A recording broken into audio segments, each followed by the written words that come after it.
Welcome to Season 2 of Under the Sisterhood. Over the 31 days of March, we are celebrating 31 Women's March of Voices during Women's History Month. We will have intimate conversations that will uncover each woman's superpower and find out how they use these superpowers to help other women. That's 31 days honoring 31 women and their superpowers. This is a podcast to celebrate women and all that they do in our world. I'm Elizabeth Elfenbein. Let's get under the hood.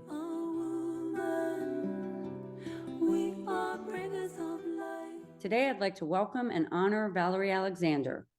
Valerie is a daughter, sister, wife, auntie, friend, mentor, and keynote speaker on workplace happiness and inclusion. She's written several books on happiness, success, and the advancement of women, and is the CEO of Speak Happiness. Committed to expanding happiness and inclusion in all communities, Valerie is a globally recognized speaker on the topics of happiness in the workplace, the advancement of women, and unconscious bias. Her TED Talk, How to Outsmart Your Own Unconscious Bias, has been viewed over 500,000 times and is used in boardrooms and classrooms around the world to enlighten leaders and future leaders about the brain science behind bias and how we can work together to create more equitable outcomes for everyone. Valerie's books include Happiness as a Second Language, Success as a Second Language, and How Women Can Succeed in the Workplace despite having female brains, plus several more. I am so thrilled to be celebrating Valerie today, so welcome. Thank you. Thank you so much, Elizabeth. You and I have known each other for years, and it is so exciting what you're building here and what you're doing to elevate women. I've known you always to be a champion of women, but this is such a greater effort, and I'm really honored and thrilled to be part of it. Oh my goodness. I have tears are coming to my eyes. I'm so excited to be celebrating you. Just the audience should know, Valerie and I met when we launched. She had just written Speak Happiness, and I had launched a happiness app, and we became part of this group on this happiness road tour. And so we met in 2013 and have stayed in contact. But I think the big thing that has been really an underpinning isn't just happiness, it's about women. And so I am just so honored and humbled to have you here today, because I know you're doing so much to advance the cause in so many different environments. So why don't we get started? This is your time to tell your story. So we'd love to hear, it's Women's History Month. Tell us about Valerie Alexander. If I had to sum up my story and turn it into advice for other women, especially women at the earliest stages of their career, it's just show up. I think we pull ourselves back for one thing, or we think we're not ready. And until I became a screenwriter, which we'll get to in a minute, everything else about my career was just showing up. And I went to college. I went to Trinity University in San Antonio, Texas, which provided a fantastic liberal arts education. And I intended to go to graduate school for economics and become an economics professor. That's what I thought I was going to do with my life. And my senior year of college, I found out that the economics department at Trinity was not supporting that. They told me no one in the department was going to write me a letter of recommendation, even though I had a 4.0 in my major. I had amazing GRE scores. But I had not taken any of the math classes needed to survive in the econ PhD programs I was applying to, which I would have gotten into based on my GRE and grades. And at the same time, I was teaching LSAT prep for the Princeton Review. I was the founder of the San Antonio office of the Princeton Review. And so I was teaching our LSAT prep classes, and then the corporate office in New York found out that I'd never taken the LSAT because I had no reason to take the LSAT. And they freaked out. I don't know. They were very upset that I didn't have an official LSAT score. So they paid, not only did they pay for me to take the LSAT, they paid me. I got paid my hourly rate to take the LSAT. And I can share with you that when you don't care at all about the score because you've never thought about going to law school and you've been teaching prep for almost 2 years, you can do really well on that test. So that's awesome. Yeah. So I applied to 4 law schools. I got into all 4 of them. Berkeley was the worst of the 4 law schools that I got into, but it was the one where it didn't snow. And so I decided I would go to law school, and I hated it. It was a giant mistake. I knew it was a mistake the second week of school, and I decided to drop out. But I also knew if you leave after the second week, then you failed out.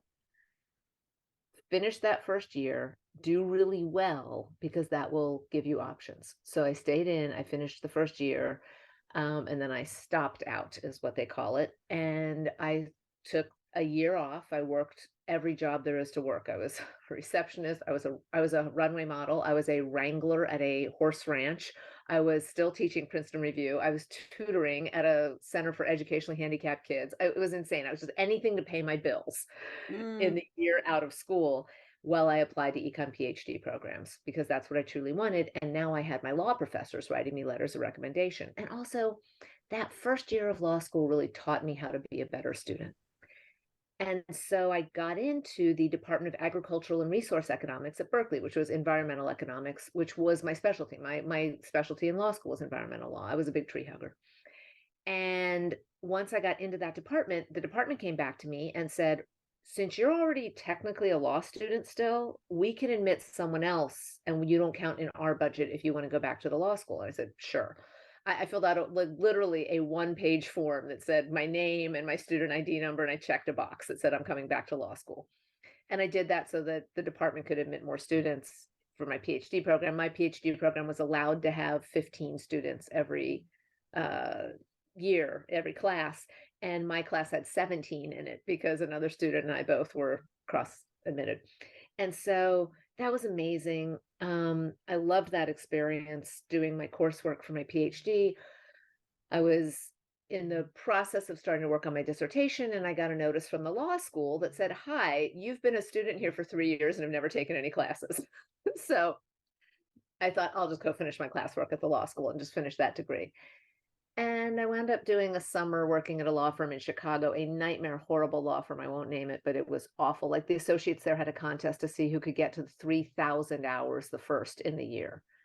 And I'm sorry, if you work 50 hours, or 40 hours a week, 50 weeks a year, that's 2,000 hours. I can't And they even. were, yeah, it was crazy.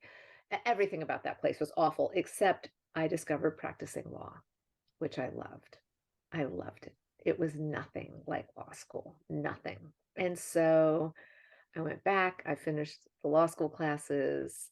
I got a job at a law firm in San Francisco called Brobeck, Flager and Harrison, which was one of the big 3 law firms for the Silicon Valley. Mm, And good for you. it was at the start of the internet era. It was an insane time to be there. I mean, companies were being exploded out of thin air. I got more client responsibility than any human being in history ever has in her first year out of law school. I was staffed on my first IPO, which was for a company called Ozemail, which is an Australian internet service company. The CEO of Ozemail was Malcolm Turnbull, who is later the Prime Minister of Australia. And Malcolm and I stayed in touch. He's wonderful. But I was sitting in the what's called the org meeting, the organizational meeting of the Ozemail IPO. I was 7 months out of law school. I didn't even have my bar results yet. I didn't even know if I'd passed the bar at this point. And I'm sitting in that room praying that somebody will say what the letters IPO stand for. I can't. Oh, And 1 month later, the senior associate on that deal quit. They didn't replace him, and I wound up running that deal. I was in charge of the deal. And wow. 1 month after that, I started working on the E-Trade IPO. So I took E-Trade public, and another deal that I had to run for a period of time when the senior associate wasn't available. And so this is why when I tell people just show up, like just show up and do your job. And if you don't announce that you don't know what the letters IPO stand for, they'll put you in charge of one. Well, it's interesting. I'm taking all of this in because, of course, I knew that you were a lawyer, but I didn't know your history, the story, your journey. And what's interesting to me, just from knowing you for this amount of years, what, 8 or 9 years, I think that I would say that Valerie, even at a young age, was one of those old wise people. So you give people a lot of confidence because, let's go back to the words, not only do you show up, you have an authority about you. And I think that that's something maybe you can talk a little bit about, because that's something you stand tall with confidence, and you can even talk about your failures with confidence and say it in a way that is like, not only it's not palpable, it's palatable. Like you take it, and so that's something to really be admired. So you not only show up, I think it's a little bit of how you're probably at a young age, one of those just very wise old people. My daughter Olivia is like that. She's just an old soul. You know what I mean?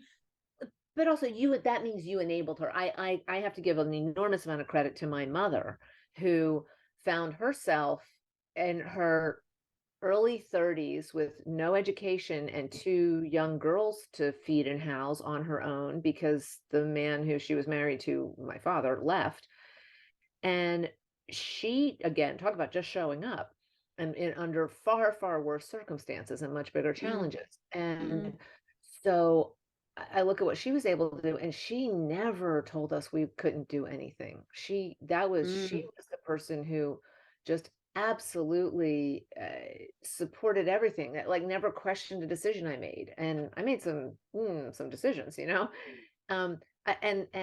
I think that was a big part of it, is also being schooled very early on. You are not ever going to count on someone else to pay your bills, period. Like, I don't care. You are never going to rely on someone else to pay your bills. And that led to some also relationship challenges, and an over independence that, had to be peeled back a little when I did get married, and had to discover how to share a life with somebody where we could be dependent on each other in a way that I'm really grateful for now. But I want to go back to what you said about confidence, and it's something that women have to start embracing and have to understand. You have to understand this. In the workplace, confidence and competence are perceived as the same thing. I would agree. And it's Oh, sometimes people show up with the confidence and are like not competent, right. but, But but, they can go but, years. and they can go for years, and they can do really well because they're confident and what have you.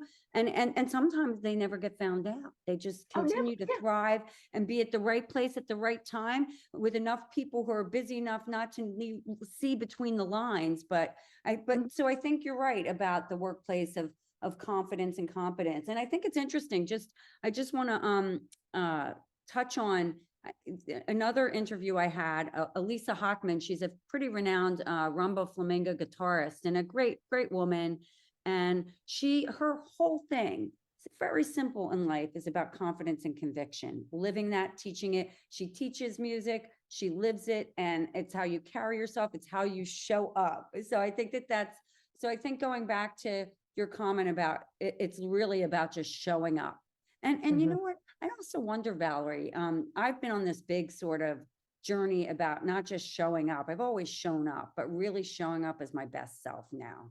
Like being, at this stage of my life, being self-aware and stuff. So, talk a little bit about that, because I know that you're very self-aware, and it's more than just showing up for you, because you do bring your best self to life every day.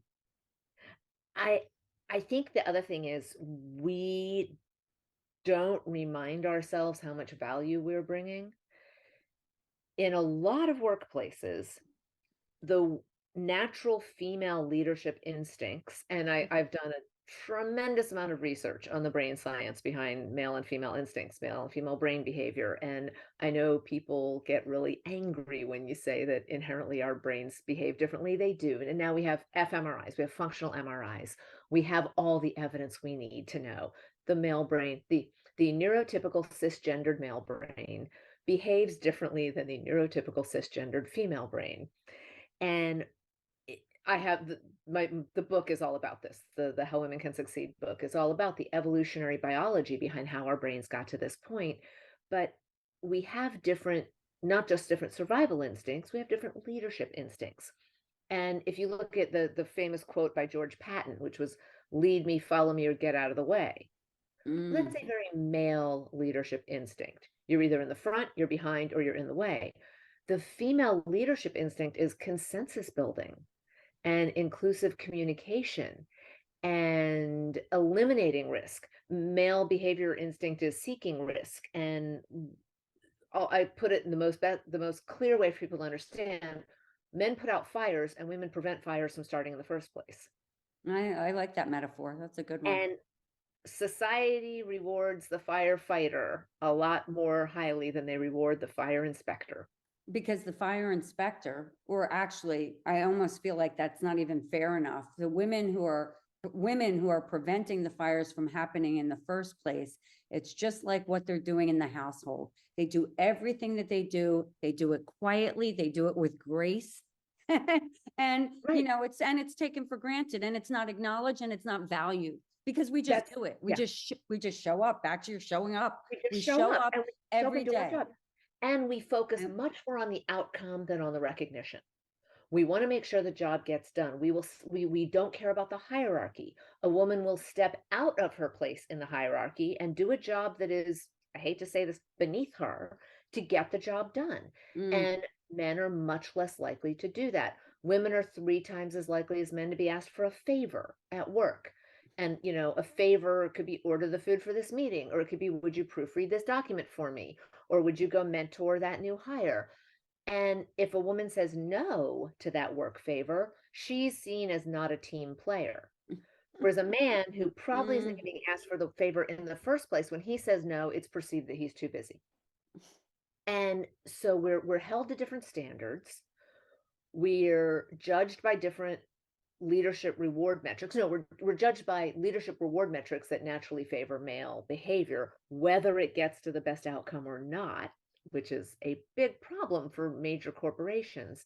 But what that does to women, what that does to us in our workplaces, is we know how much we're contributing. We know that we're getting better outcomes. But when none of that is being rewarded, when your contributions aren't being rewarded, what happens is you're swimming against the current.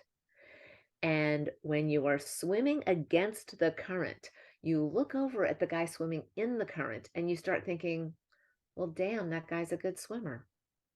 Like, why can't I swim like that? Oh, by the way, the guy swimming in the current is thinking, damn, I'm a good swimmer. That guy isn't thinking Mm. for 1 minute about the current. And if he even acknowledges there's a current, he thinks, well, yeah, but even if we were in different lanes, I'd still be the one farther ahead. Because what happens when you're swimming against the current, 2 things happen. You become a much stronger swimmer and you become exhausted. Exhaustion was coming to mind, but I think you're right. You do become, that's where the resilience is built.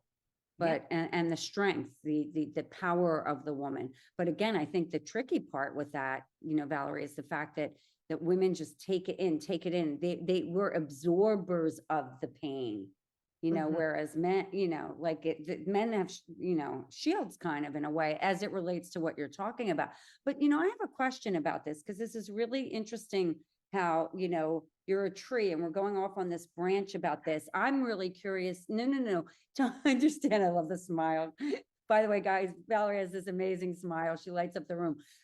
Like when you go off on this tree, and so we're on this limb and we're talking about this, which is, certain biases happening and certain behaviors happening in the workplace.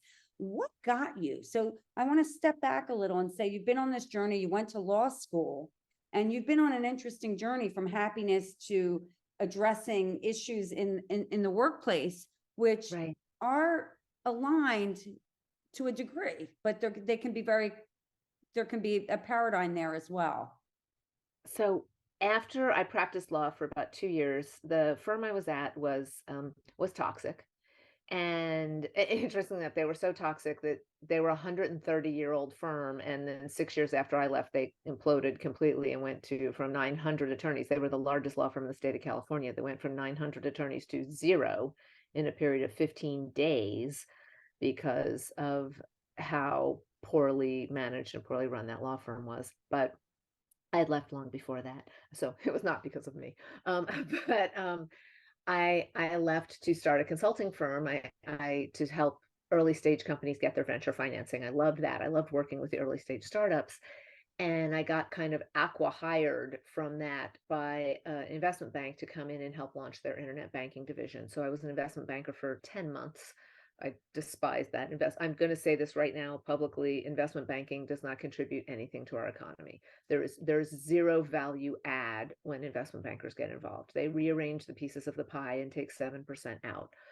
And I couldn't stand that. I couldn't stand being part of that You know system. that your audience of women are hearing this. It's so Good. awesome. Good. And I'll go on any show and quote that. I wish everybody in the world understood how Wall Street operated, because if everybody in this country understood how Wall Street operated, they would understand how badly we're getting robbed by our systems, especially in the commodities market, especially in the healthcare industry. The amount that goes to Wall Street bankers who contribute nothing and produce nothing, it is ludicrous. So I could not be that. So I left there and I became the executive at an internet startup, and we were streaming live sporting events over the internet, unfortunately, in 1999. So back before anybody could watch live sporting events on the internet. And we didn't survive being ahead of our time. And at the same time, my mom found out she had a brain tumor. And so it was a very complicated time. I sold my house. I sold my car. I gave away all my furniture. I broke up with a boyfriend. I quit the job. I moved back to Indiana. I took care of my mom for a year. By the way, she's still with us. I was with her 2 days ago in Kentucky. That's wonderful. So, thank you for sharing that. That's beautiful. yeah. And you Yeah, know that what, how lucky. I want to take a second to say, because I have a lot of expertise around caregiving, and that's remarkable that you packed up your life to take care of your mother. And that's another thing that it's just another, when we think about what women do. It's Women's History Month. That's what women do. They pack up their life to take care of their loved ones.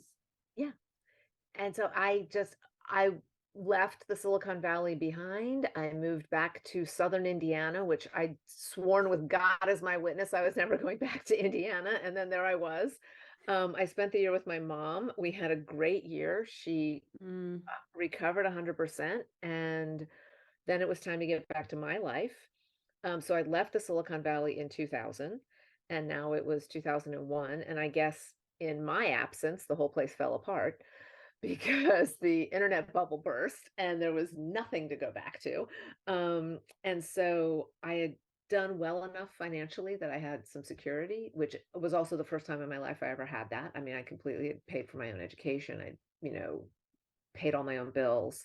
So I drove back to California, and instead of turning right to go back to San Francisco, I turned left to go to Los Angeles, and I became a screenwriter. And I had a really fun, successful career as a screenwriter for a decade. And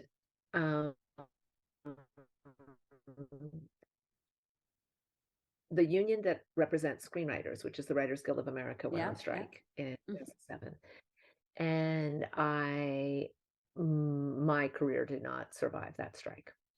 So I began writing books, and then I was asked to speak about the topics of my books.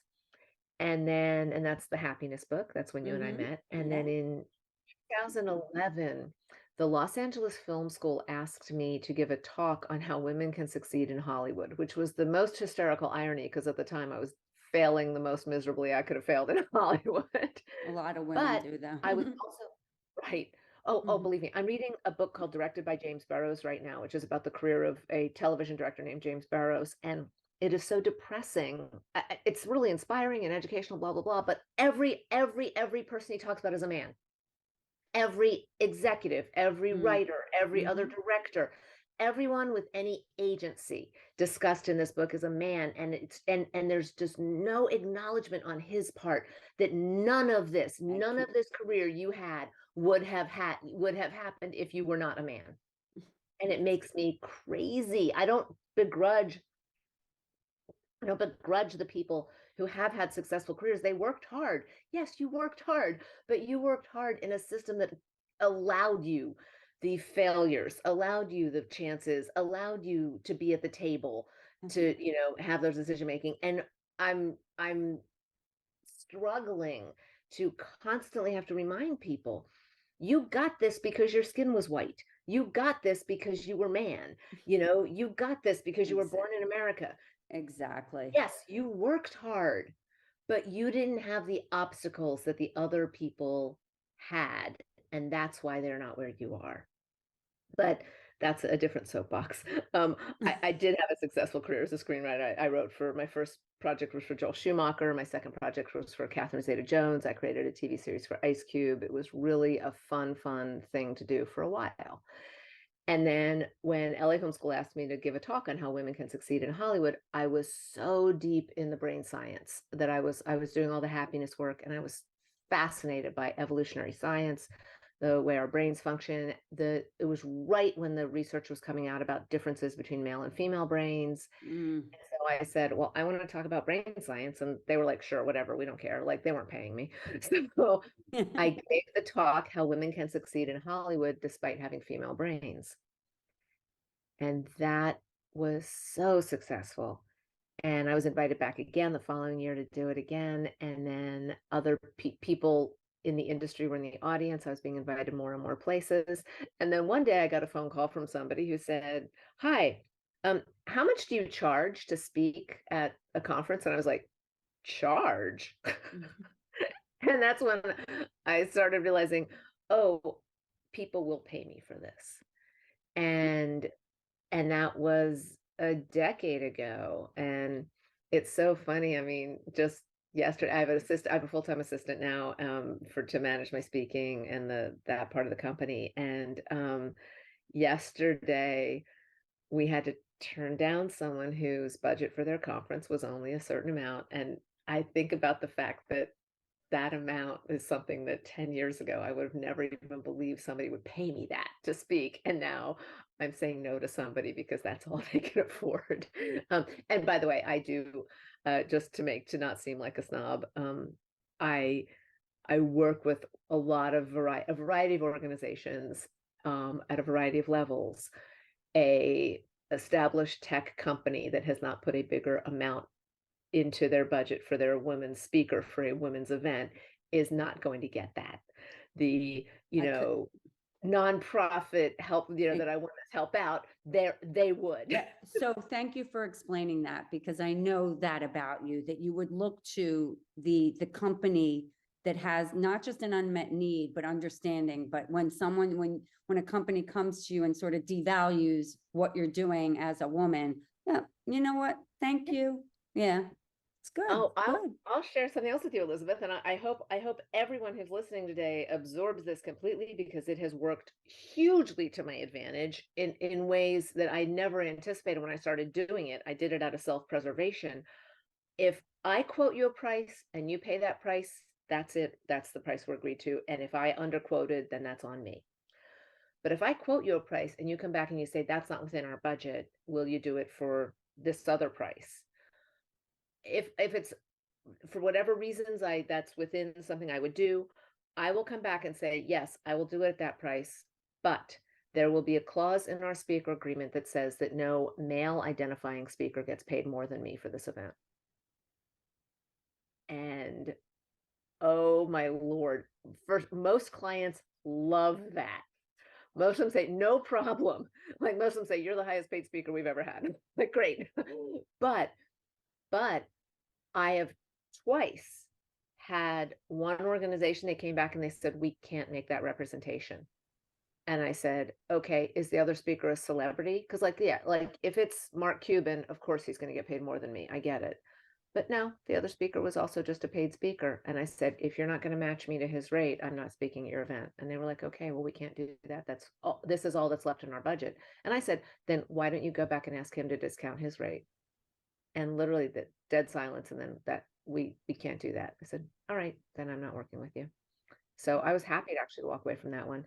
I like that. I just need to interject for a second. Yes. The message I'm taking away here is multifold, but the one thing is I love that you have to know your value and show up and not just fight for it, insist on it. And sometimes you might have to say, sorry, I can't do that. Because if you aren't treated properly and fairly, then it's just not worth it. It's not worth it. And it might seem like at the time you need the money, but you just have to value yourself. Sometimes there's certain principles you have to live by, and that's one of them. I think it's really important.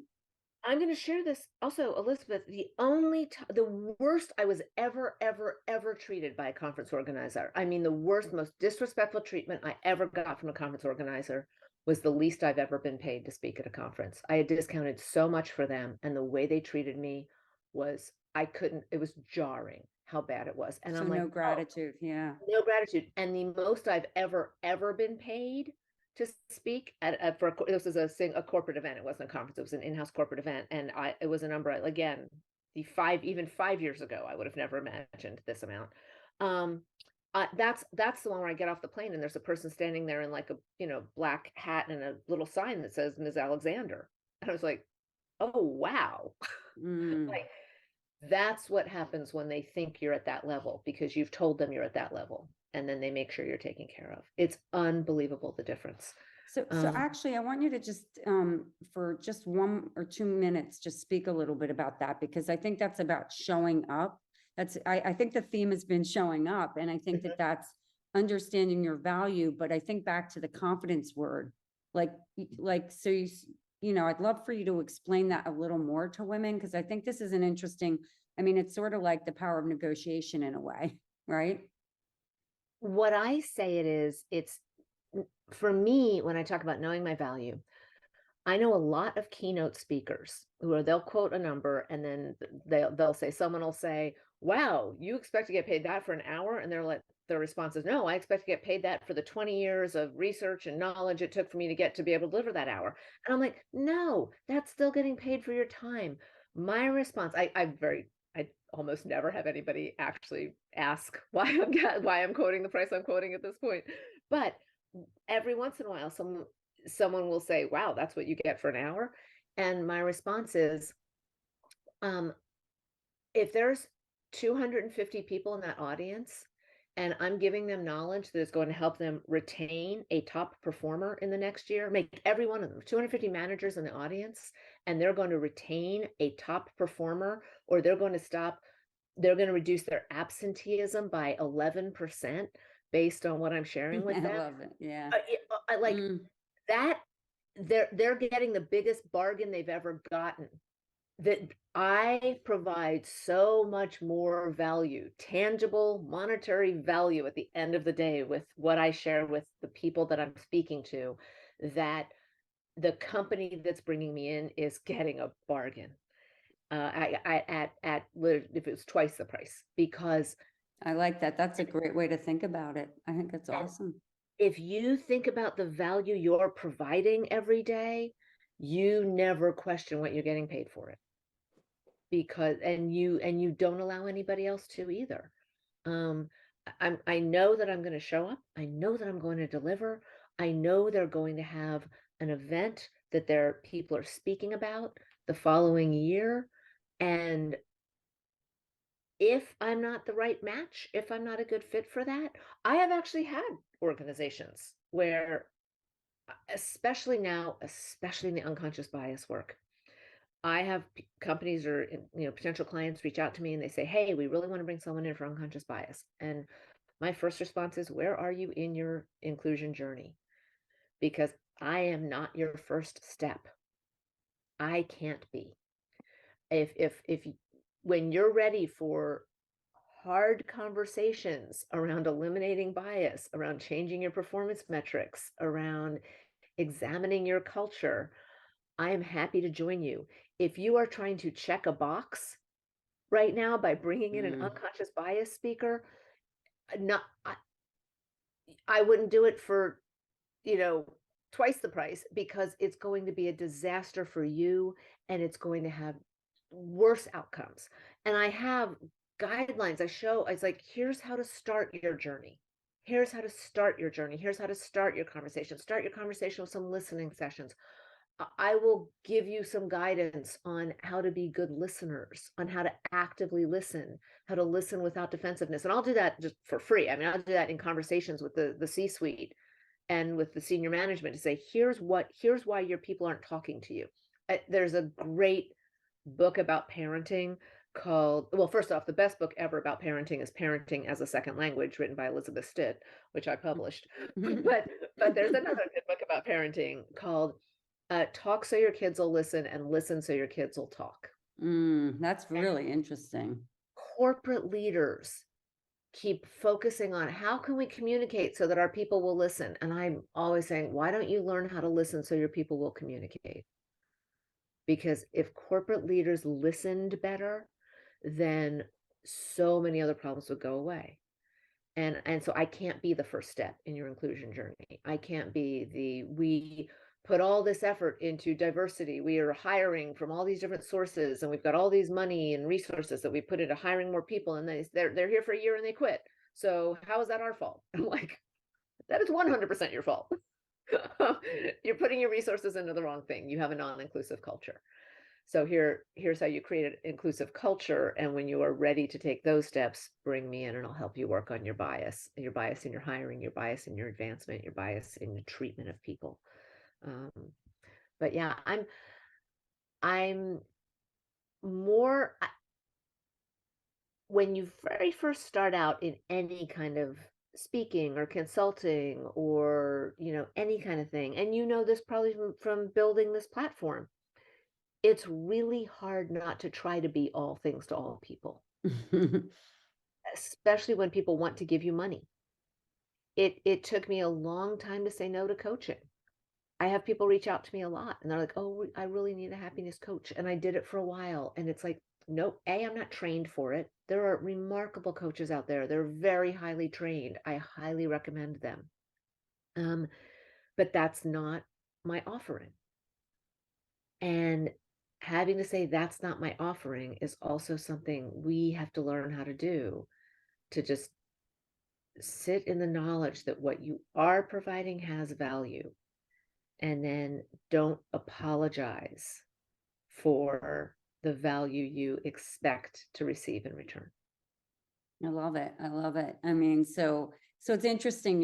It sounds like your journey for, I mean, at least since you went off to school has been about, and I assume it is about showing up. But then when you look at showing up and you look at it three-dimensionally, so there's just showing up, but then it's how you show up in the many different ways. And then as life gets more and more complicated, you have to show up by understanding your value, by having a voice, by being a generous listener. No, now it's about being an active listener. So it's like, because like I'm just pulling this theme together through your journey. And, and I think, of course, you're doing remarkable things with your thought leadership, because you just have such a strong point of view on this, and you go in and you understand the culture you're walking into. Now, I want to step back a second, and this has been your journey sort of professionally. How does that align with you, who you are, who Valerie is entirely? So I had to learn a lot about inner dependence. I had to learn as a person a lot about letting go of control, about learning to do things in a way that didn't have to be my way. I mentioned I have an assistant, and we just went through this with a client that had a limited budget, and we chose not to work with them. It's the first time ever that my assistant handled the entire communication of the transaction, and I was guiding her, and she was sending me things, and I was asking. But I kept telling her the entire way, nothing you do is going to be wrong. Don't worry. Don't worry about the don't sweat every word of the email.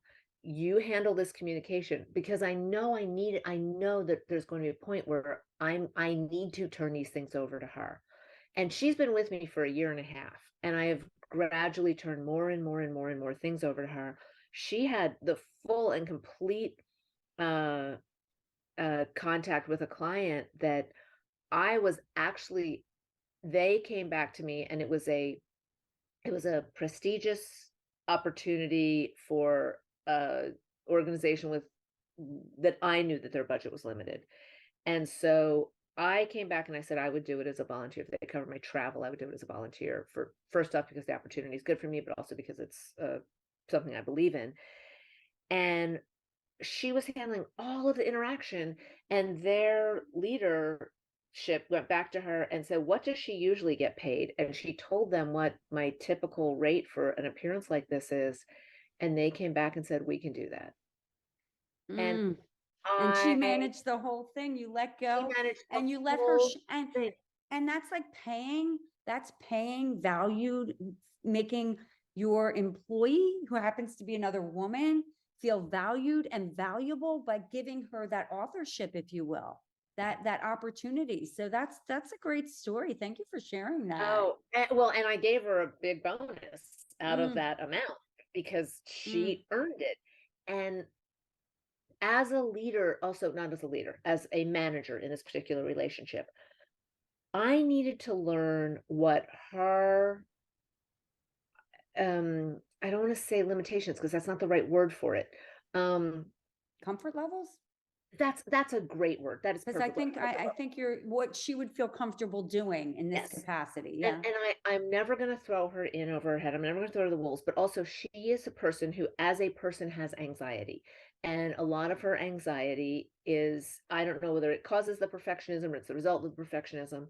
But I had an event where I showed up at a conference and they were like, the guy who was about to introduce me said, "Yeah, I've thrown together some notes." Well, I have prepared introductions for all of my, I've prepared introductions that are tailored to the talk and the client and the audience.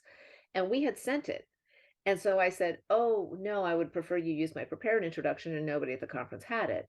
So I had to call her and have her go into our files and resend this. And I know who she is as a person. And I know the minute I say they don't have this, resend it, she's going into, I don't want to say panic mode, but I get so the it. first thing I said, I called her from the conference and I said, "Hi, I want to share. You didn't do anything wrong. They messed up. I need you to fix their problem. Do you have a minute?" That's And perfect. So by you took, leading with that, she was like, "Yes, what do they need?" And I said, "They lost the introduction that you sent." And by the way, between you and me, I have no idea if that's what happened. and but you know what? That's a great way to handle it, because you took the edge off of really, stressful situation. And if she didn't, she'll learn from that. If she didn't send it, she'll never make that mistake again. And you did it with grace. And, Oh, and your clients would never know anyway, unless of course they listen to this podcast, and no, I'm just kidding. Uh, But, and here's the funny thing is, I have discovered in life, I've used people as examples in things but very, anonymously and couching and stuff. And the people I've used as the example, I have one on LinkedIn where this woman was a disaster and I just wrote up what had happened. And she commented on it. And I was like, "Oh, good Lord, you don't recognize that this is actually talking about you." Okay, Oh great. dear. Oh my goodness, Valerie, you're so funny. Well, the one thing that's fantastic about you, and it has been for as long as I've known you, so 2013, so what, that's 9 years. You've Yeah. always been, what you see is what you get, with a beautiful smile, with wonderful positive energy, but you go right at it. You give your honest, constructive feedback about whatever the situation is. And you're really, I mean, and in a very intelligent way. And you do it, I think it's pretty disarming. It's pretty potent as well. I mean, but I think that that's a wonderful quality. And particularly as a woman, like I tend to be, I'm a really straight shooter. I don't, they used to say, my old CEO used to say, yeah, if you were a man, that would have been okay. But because you're a woman and you spoke the truth, it wasn't okay. I was a CCO and a partner of a company, and I got, I wasn't a man, so it wasn't okay. And so anyway, so it's really interesting. So I really respect that in you. So I don't know if you want to close out with your journey, because we have two other really interesting questions that I think I will love to hear the answers to, and of course I know the audience will. So I guess the best way to close out the journey is, along the way, I met a man who, like, we were the right people for each other. And by the way, I also want to make this really clear. We got married 3 months after we'd started dating, and we got married in Vegas because we were there for a party. And that's because I just decided, you know what, nothing's worked up to now. Try this. And if it doesn't work out, I was so committed to never, ever, ever getting divorced. Like, oh, I can never get divorced. Whatever I do, I can never, ever, ever, ever get divorced, because there's tons and everyone in my family, every single other human being in my family is divorced. And I'm in a huge family. And I was like, okay, I can never get divorced. Like, I'm going to be the one who doesn't. And when you say you're never going to get divorced, then you're never going to get married. And when we were in Vegas, we were at this party. He said, marry me. I said, yes. And he said, today. And long story short, it took him 24 hours to wear me down, but I agreed to marry him the next day. But because I had this moment where I thought, you know what? If this doesn't work out, you can get divorced. That would be okay. And that was 16 years ago. That's So wonderful. that makes me happy. But I also always people say, oh, you just knew he was the one. It's like, no, there's no such thing as the one. You don't just know, you choose. You get up every morning and you choose. And then that's 50% of the equation. And then if the other person gets up every morning and makes the same choice, then you stay together. And that is that has been the biggest eye-opening thing for me in all of this, is that having I was so drilled into my upbringing to be independent that I never thought I could be half of a partnership. And when I let go of a lot of things, I let go of having to be in charge of everything. I let go of having to make sure I earned all the money. I let go of the concept that I could never get divorced. And when I let go of all of those things, I was able to I got really lucky too. I got really lucky. I got a guy who's just a really good guy, a good man. I think a lot of women fall for the shiny objects. They fall for the great job, or they fall for the nice car, or they fall for the athlete. They fall for the guy that everybody in the room once wishes, all the men wish they could be him, and all the women wish they could be with him. And someone was like, ha, I got him. And all that is great if you get that, as long as it's wrapped up in a package that includes good person, moral core. Because when you get that part of it, then you're just really lucky.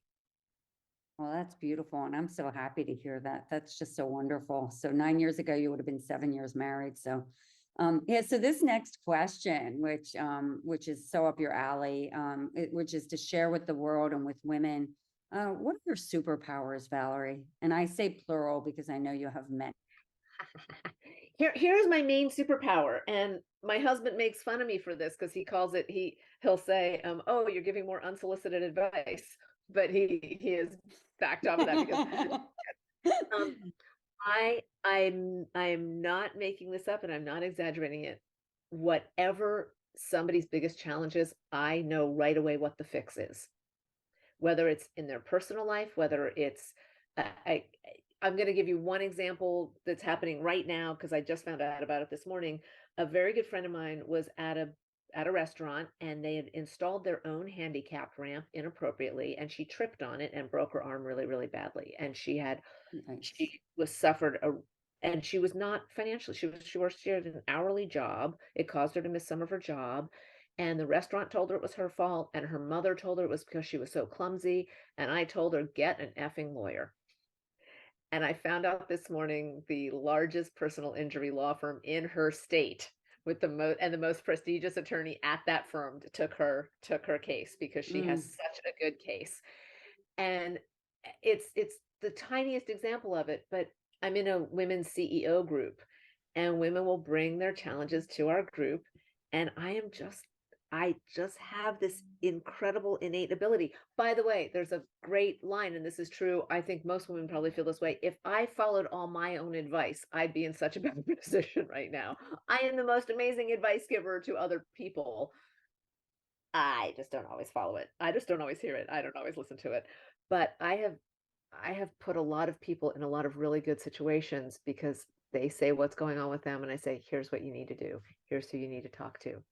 Here's the solution for that. And I do that for other women all day, every day. In fact, I will share with you something I've done on another women's platform that I would love to do if you want to have it at Under the Sisterhood. They had this sort of once a quarter, they had sort of bring your pitch, bring your company. And Valerie Alexander, we had a 2-hour Zoom where women could sign up in advance. They would come in, they would say what their company did, what they were going on, they'd give their pitch, they'd do their challenge, and I would just rework it right there on the spot, and I would solve their problems for them. And I love it. It's super fun for me. If you ever wanted to have a event like that, I would do that for you. That's really interesting, and we might next year. We will be Okay. talking after this podcast. That's wonderful, though. I mean, so you're like a whisperer. It's like you're able to identify. You just have amazing problem solving skills, like really like fast. You're like a speed problem solver versus a speed Yeah, dater. Which no. And I'm saying that to the audience because when I reached out to Valerie to be part of the podcast, I took her through some of our pitch deck and she started giving me advice. And I'm thinking, I just want you on the podcast. But you know what? The advice she gave me got me to rethink things, so, and we'll talk about that. But I think it's really interesting. That's a gift. And it's a bigger gift. It's a gift to have that, but it's a greater gift to the people who get to receive it. Because that's the type of gift. This sounds really trite, but I actually think it's right in this context. That's the type of gift that's the gift that keeps on giving. And it keeps on giving because you reach someone at a pivotal moment, at an inflection point, at that juncture where, like, which way do I go? And you're able to like turn a lever on them and get them to see something. And so I think that's an amazing superpower. And so that's one way and one superpower. As we think about your superpowers, because I know you have many more and you do a lot of giving, how would you say you use your superpowers to help other women specifically? And of course, you just sort of referenced that, but other things that you might say. It really is about hearing what women are telling themselves. I hear so many conversations where I hear the woman limiting herself. I hear her telling herself a story or saying, or writing someone else's script for them, like, oh, I want to do this, but this won't happen because the boss does this or that. And it's like, why are you writing the boss's script? Like, here's how you can approach that. And hearing when a woman is limiting herself and stepping into the stream and disrupting the water, and to say, we're not going to let you limit yourself. We're going to make you stop and think about one of the things I say all the time is, we don't get to see the alternate timeline. Once you've made a decision, you don't get to see what happened on the timeline that you didn't decide.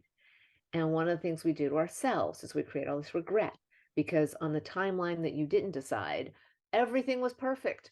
It all worked out. It all went exactly the way it went. And another truism that I live by is everything happens the way it's supposed to. Not that everything happens for a reason. I don't think there's any value in going and looking for reasons for things. That's a fool's errand. But everything happens the way it was supposed to happen. And so if something is happening, good or bad, for better or for worse, that's the path you're supposed to be on. And so what you do, I mean, because you're a natural born leader, you take people out of that negative self-talk, women in specific, and you help redirect it into a positive place. And that would be speak happiness to me. Speak happiness. Come on, guys, speak happiness. But I mean, but you're very serious. And so I'm joking about it in a way, only to bring that iconic name of your company. But this discussion has been really serious, and taking those moments where you can redirect someone who's in a really negative, no, I can't show up, and no, I can't do that. And they're looking at it and being able to just sort of say, no, you can, and you will, and guide them. And I think the beauty of that, Valerie, is that like you just naturally lean into your power, but I think you've leaned in more and more over time, which is just so beautiful to see. But what you do in doing that is you're role modeling it. You're showing by example how other women can be and do. And even having that discussion of taking them, to the point of redirecting the river, the water more to going with the flow, and, and things are going to happen a certain way is really a nice way of giving other women sort of that support, that that strength, that courage, by just a simple conversation where, because you're such a passionate person and woman, that they leave feeling like, yeah, I guess I can do it. I can. And so it's really special. One of the other things I want to make sure, because of the platform you've built, is that we absolutely have to end the narrative that women don't help other women. I hear it all the time. It is the number one question I get when I speak at a company on the advancement of women. The first question is always, "Oh, but my worst bosses ever were women."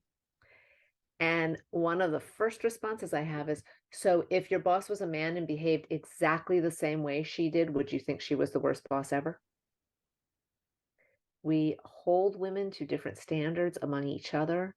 We don't acknowledge the struggle of women who came before us. She might be extra hard on you because she knows, because of what she went through to get to that position. And there's all kinds of reasons. Or she might not be extra hard on you at all. It just feels like she's extra hard on you because she's not a man. And we have to lose the narrative that women don't help other women, that women attack other women, that women are women's worst enemies. I hear it all the time, and it's just not true. If if you've had 10 male bosses in your life and 5 of them were terrible bosses, you don't think, "Oh, men make terrible bosses." But if you've had 3 female bosses in your life and one of them was a terrible boss, we start saying, "Well, women can't aren't are terrible bosses." It's like we have a smaller sample set to start with, Yeah, I think and that's then really true. we generalize far greater over all women, and then we perceive the exact same behavior from a woman, just like you just said. As the CCO of an advertising agency, you were still told that's not okay because it's coming from you and you're a woman. We do If that to you were each. a man, it would Yeah, be tolerable. And I'm like, I just can't even. Honestly, yeah. I always believed in meritocracy, but the truth is the truth. There are different standards, and and at the end of the day, Valerie, this is gonna. I think we have to hold ourselves accountable to our own standards that are right, that are back to your comment about being married to someone with moral character and fiber and your core values of who you are as a human being. But I do hear there have been many conversations that I've had in the 40s so far about mixed feelings about women supporting women. And I think, if anything, what we're trying to do it under the sisterhood is by creating these sisterhood bonds and these sister circles around the world, creating these environments where women, it's a safe container where we can have honest conversations, we can share. It doesn't matter what level you are, we're all humans, we're all women going through similar experiences. And I think doing that is just breeding that sisterhood and that women wanting to lift and help other women. And so that's sort of our theme. But thank you for sharing that. This has been, I don't want it to end. This has been an amazing conversation. I'm just so happy to still be connected to you and to reconnect on this really important subject. I really admire the work you're doing on unconscious bias and in the workplace and on behalf of women. And you have such an amazing voice on this subject. And I don't mean voice, just voice. I mean voices in terms of points of view that you would be great to have speaking on that front. thank you. Thank you. I always say my goal with this work is to put myself out of work.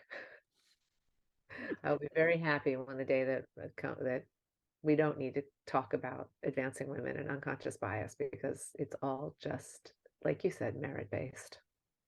But we will get there, and then you will be on to creating the next Speak Something Else. So maybe you'll go back to your tree hugging world where you originated from, and you'll Maybe be that. doing something. But I think what you're doing is really important, and I'm just so grateful to have had this time with you. Thank you, Valerie. Thank you. Thanks for listening to Under the Sisterhood. If you haven't already, please give us a quick rating and review on Apple or Spotify. And make sure to follow us on Instagram, Facebook, and LinkedIn so you can hear from more amazing women.